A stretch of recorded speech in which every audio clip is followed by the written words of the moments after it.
নমস্কার বন্ধুরা, আশা করি আপনারা সবাই ভালো আছেন। আবার একটি ভিডিও নিয়ে আপনাদের সঙ্গে উপস্থিত হলাম। আজকের বিষয়বস্তু বৃষ রাশির জন্য খুবই গুরুত্বপূর্ণ, কারণ আজকে যে বিষয় নিয়ে আলোচনা করব যে জুলাই 2024 থেকে শুরু করে ডিসেম্বর 2024 পর্যন্ত এই বাকি 6 মাস আপনার জীবনে কি ঘটবে, এই 6 গুরুত্বপূর্ণ ভবিষ্যৎবাণী আজকে আমি করব। তাই বন্ধুরা, আপনারা যাদের বৃষ রাশির জাতক জাতিকা রয়েছেন তারা মনোযোগ সহকারে কিন্তু ভিডিওটি প্রথম থেকে শেষ অবধি দেখুন, কারণ দেখবেন আপনার জীবনেও কিছু ঘটনা ঘটতে চলেছে এই 6 মাস। আমি অনেক আগে থেকে জানতে পারছেন, আমি মাসিক রাশিফল দিয়ে থাকি 1 মাসের আগে, তো সেক্ষেত্রে 6 মাস আগে আপনি অনেক কিছু জানতে পারবেন এবং আগে থেকে আপনি অনেক সাবধান হতে পারবেন, আপনি ভালো ডিসিশন নিতে পারবেন।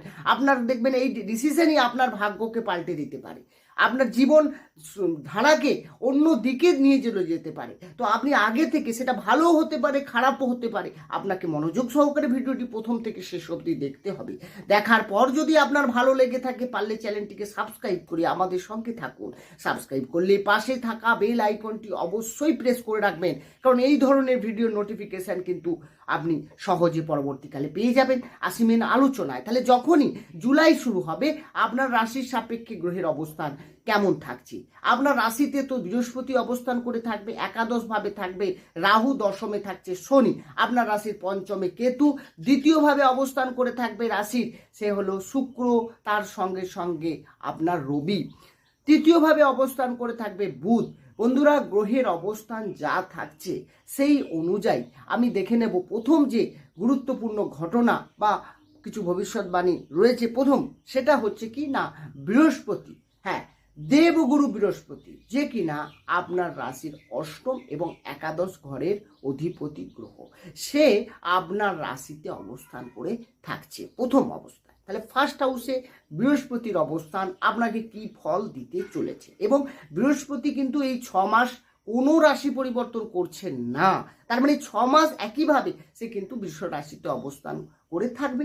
সেক্ষেত্রে আপনার রাশিতে যখন বৃহস্পতি থাকবে, তার মানে আপনার কিন্তু নৈসর্গিক শুভ গ্রহ, হ্যাঁ, দেবগুরু বৃহস্পতি। আপনি আপনার ডিসিশন, আপনার মধ্যে দেখবেন একটা ধার্মিকতা, এটা কিন্তু যেমন তৈরি হবে, তেমনি আপনি সহজে যে কোনো ডিসিশন নিতে পারবেন, কারণ আপনার বৃহস্পতি জ্ঞানের কারক গ্রহ। আপনার জ্ঞান যথেষ্ট বিকাশ করবে, সে যে হোক না কেন আপনি বৃষ রাশির জাতক, তো আপনার মধ্যে জ্ঞান বৃদ্ধি হবে। তেমনি আপনি সঠিকভাবে পজিটিভনেস আপনার মধ্যে কাজ করবে, কারো ভালো করা, সামাজিক কিছু কাজ আপনি করার চেষ্টা করবেন এবং নেগেটিভ ফিল সেটা আপনি কিন্তু দূরে রাখবেন। কারো বিরুদ্ধে কোনো ষড়যন্ত্র বা কারো ক্ষতি করার টেন্ডেন্সি, এগুলো থেকে আপনি বিরত থাকবেন। সুতরাং আপনার মধ্যে একটা পজিটিভ চিন্তাভাবনা যেমন তৈরি হবে, তেমনি আপনার মধ্যে কিন্তু ঈশ্বর ভক্তি, ঈশ্বর প্রেম, এগুলো কিন্তু বিকাশ ঘটবে। দ্বিতীয় যে ঘটনাটি ঘটবে সেটা হচ্ছে বৃহস্পতির দৃষ্টি কিন্তু আপনার পঞ্চম ভাবে থাকছে, ফিফথ হাউসে বৃহস্পতির দৃষ্টি থাকছে, কিন্তু পঞ্চমে কেতু আবার রাহুর দৃষ্টি রয়েছে। তাহলে পঞ্চম থেকে আমরা কি বিচার করি? পঞ্চম থেকে পড়াশুনো, তার সঙ্গে সঙ্গে সন্তান, তার সঙ্গে সঙ্গে প্রেম ভালোবাসা বিচার করতে হয়। এখানে পঞ্চমে কিন্তু মিশ্র প্রতিক্রিয়া দেখা যাবে। বৃহস্পতির দৃষ্টি থাকা মানেই সন্তান ভাগ্য বেটার হবে, সন্তান প্ল্যানিং যারা করতে চাইছেন তাদের জন্য এই 6 মাস খারাপ হবে না, ভালো হবে। কিন্তু কেতু থাকার কারণে আপনার কিন্তু যে কোনো বিষয়, হ্যাঁ, সেটা প্রেম ভালোবাসা হতে পারে, শিক্ষা হতে পারে, সেখানে কিন্তু আনস্যাটিসফ্যাকশন তৈরি করবে, অর্থাৎ আপনি খুশি হবেন না। সেটা হলেও যদি কোনো আপনি প্ল্যানিং করলেন এই মাসে এক্সাম রয়েছে বা এই কয়েকটা মাসের মধ্যে, সেক্ষেত্রে আপনি এক্সাম দিলেন কিন্তু আপনার মনে স্যাটিসফাই হবেন না, ডাউটনেস আপনার কিন্তু থেকেই যাবে, সন্দেহ থেকেই যাবে। এক্ষেত্রে তাহলে প্রেমের ক্ষেত্রে তো বাধা দেবে, যেখানেই সন্দেহ সেখানেই সম্পর্ক তো ভাঙন ধরাতে বাধ্য। এখানে আপনাকে কিন্তু অনেকটা বেরিয়ে আসতে হবে। যদিও এই বৃহস্পতির দৃষ্টি পঞ্চমে যেহেতু থাকছে, সেহেতু আপনাকে কিন্তু এই নেগেটিভ ফিল থেকে, সন্দেহ থেকে, আর যে কোনো বিষয়ের প্রতি আপনার আনস্যাটিসফ্যাকশন থেকে বেরিয়ে আসবেন। তাহলে আপনি অনেকটা যেমন সমস্যায় পড়বেন, সেই সমস্যা থেকে কিন্তু বেরিয়ে আসার সম্ভাবনা এই 6 মাসের মধ্যে রয়েছে। তো আপনাকে এই বিষয়গুলোতে আগে থেকে সাবধান হতে হবে। আপনি সেই রকমভাবে প্ল্যানিং করুন, দেখবেন আপনার ক্ষেত্রে ভালোই হবে, খারাপ তো হবেই না। তৃতীয় যে ঘটনাটি ঘটবে সেটা হচ্ছে সপ্তম ভাবের ওপরে বৃহস্পতির দৃষ্টি থাকছে।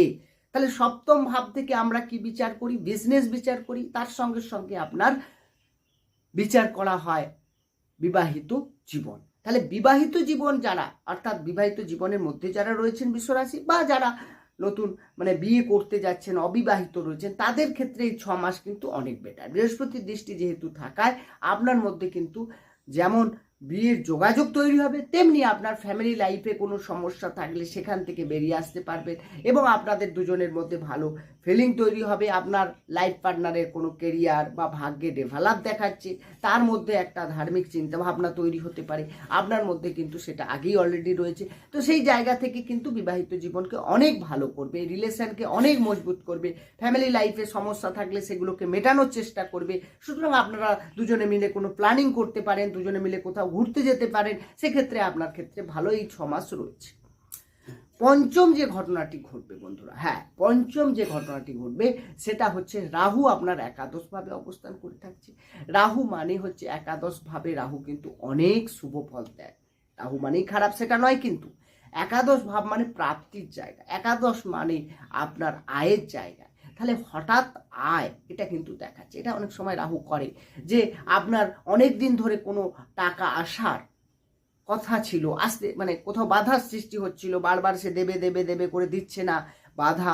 তো সেই জায়গাগুলো থেকে কিন্তু এই 6 মাসের মধ্যে দেখবেন আপনার হঠাৎ করে ইনকাম ঘটতে পারে বা আয় বাড়তে পারে, আপনি সেটা ভাবতেই পারবেন না। এই একাদশভাবে রাহু কিন্তু আপনার হঠাৎ গেম চেঞ্জ করতে পারে, আপনার লাইফটাকে অনেক পাল্টে দিতে পারে। এক্ষেত্রে আপনাকে একটু সজাগ থাকতে হবে। এরপর ষষ্ঠ যে ঘটনাটি ঘটবে সেটা গুরুত্বপূর্ণ ঘটনা, সেটা হচ্ছে দশমপতি শনি, সে দশমে থাকছে। শুধু দশমপতি নয়, ভাগ্যের অধিপতি গ্রহ শনি, সে কিন্তু দশমে থাকছে এবং ভাগ্যে আপনার বৃহস্পতির দৃষ্টি থাকছে। তাহলে ভাগ্যে বৃহস্পতির দৃষ্টিও ভালো, আবার দশমপতির কেন্দ্রে অর্থাৎ নবমপতি দশমে থাকছে, এটাও কিন্তু বেটার। তাহলে ভাগ্য আপনার দারুণ যাবে, সব থেকে ভালো। অর্থাৎ আগে যে ডিস্টার্ব ফিল হয়েছিল মে মাসের আগে, ভাগ্যতে কিছু বাধার সৃষ্টি হচ্ছিল, সেখান থেকে বেরিয়ে আসবেন। আপনি কোনো ডিসিশন নিতে পারেন, কোনো ইনভেস্ট করতে চাইলে হতে পারে শেয়ার মার্কেট, স্টক মার্কেট আপনার জন্য বেটার, এবং আপনার আয় ইনকাম বৃদ্ধি পাবে। তার সঙ্গে সঙ্গে আপনি কোনো ব্যবসা শুরু করার জন্য প্রিপারেশন নিতে পারেন। আপনার কিন্তু এই সময়টা খুবই বেটার। এই 6 মাসের মধ্যে আপনার লাইফে বেশ কিছু চেঞ্জ আসতে চলেছে বন্ধুরা। তাই ভাগ্য আপনার সাথে যখনই থাকবে, আপনি নির্দ্বিধায় এগোন, আপনার কিন্তু সাপোর্ট হবে। ইনভেস্ট করুন, শেয়ার মার্কেট, স্টক মার্কেট আপনার জন্য বেটার। এছাড়া দশমপতি দশমে থাকায় কেরিয়ারেও ডেভেলপ দেখা যাবে, অর্থাৎ কর্মক্ষেত্রে উন্নতি, কর্মক্ষেত্রে প্রমোশন এবং কেরিয়ার নিয়ে ভাবনা চিন্তা বৃদ্ধি, এটা কিন্তু দেখাচ্ছে এই 6 মাসের মধ্যে। অর্থাৎ কাজ নিয়েও এই 6 মাস কিন্তু আপনার জন্য বেটার, ভালো রয়েছে। কোনো চেঞ্জ করতে চাইলে চেঞ্জ করতে পারেন, প্রমোশন আপনার জন্য অপেক্ষা করছে, বা আপনি আপনার কাজের তারিফ, এগুলো প্রশংসা, এগুলো আপনি পেতে পারেন, আপনার জন্য বেটার। বন্ধুরা, গ্রহের অবস্থান যা রয়েছে সেই অনুযায়ী আমি কিন্তু এই ঘটনাগুলো আপনার ঘটতে চলেছে। যদি কারো গ্রহের অবস্থান জন্মকালীন একেবারে না খারাপ থাকে, দশা খারাপ না চলে, তাহলে আপনার জন্য কিন্তু বেটার। বন্ধুরা, এই ছিল আজকের আলোচনা। কেমন লাগলো আলোচনাটি কমেন্ট বক্সে জানাবেন। ভালো থাকুন, সুস্থ থাকুন, দেখা হবে অন্য একটি ভিডিও। নমস্কার।